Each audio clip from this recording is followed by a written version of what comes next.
আসসালামু আলাইকুম বন্ধুরা, আশা করি তোমরা সবাই অনেক ভালো আছো।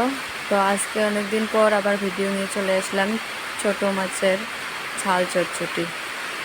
তো এখানে 3টা পেঁয়াজ, কাঁচা লঙ্কা আর রসুন, এগুলো আমি রেডি করে নেব। পেঁয়াজ কুচি, কাঁচা লঙ্কা কুচি আর রসুন বাটা।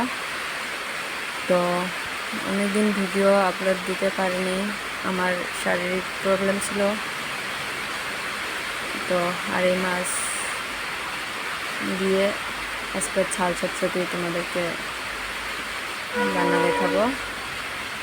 অনেকেই বানায় আবার, তো আমি যেভাবে বানাই সেটাই আমি আপনাদেরকে দেখাচ্ছি। পরিমাণ মতো লবণ, ঝালটা একটু বেশি হবে।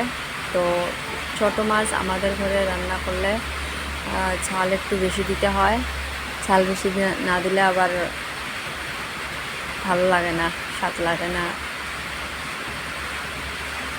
তো পরিমাণ মতো হলুদ গুঁড়ো, লঙ্কা গুঁড়ো, জিরে, ধনিয়া গুঁড়ো সব দেওয়া হবে। দেখতে থাকো। কিছুদিন আগে আমার ছেলে সন্তান জন্ম হয়েছে। তো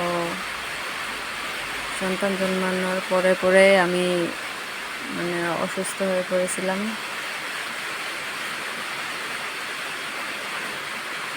এখন ইনশাল্লাহ একটু ভালো লাগে, ভালো আছি। হলুদ গুঁড়ো, এগুলো জিরা আর ধনিয়া মিক্স করে গুঁড়ো করা হয়েছে।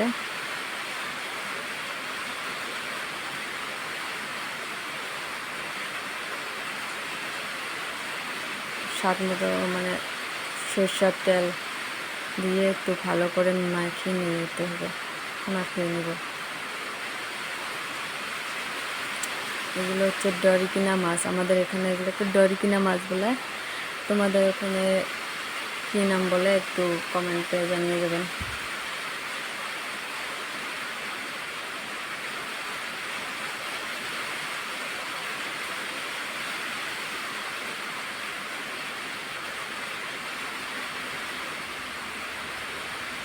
তো এগুলো মাখা হয়ে গেছে, বসিয়ে দিলাম।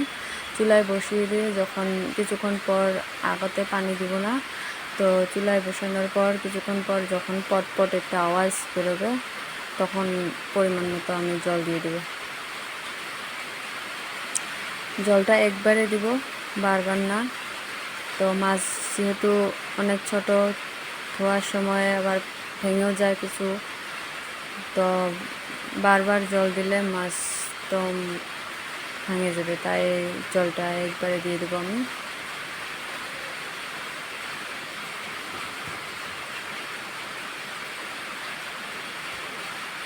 পরিমাণ মতো জল দেওয়ার পর এটাকে আমি ঢেকে দেব। ঢাকনা বসিয়ে কিছুক্ষণ পর আবার দেখবো এরকম হচ্ছে।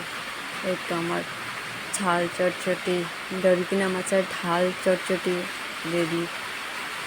তো যখন দেখবে একটু পটপট আওয়াজ বেরোচ্ছে তখন এটাকে আমি নামিয়ে নিব। রেডি। ভিডিওটা কেমন লাগলো একটু লাইক, কমেন্ট, শেয়ার করে দিও।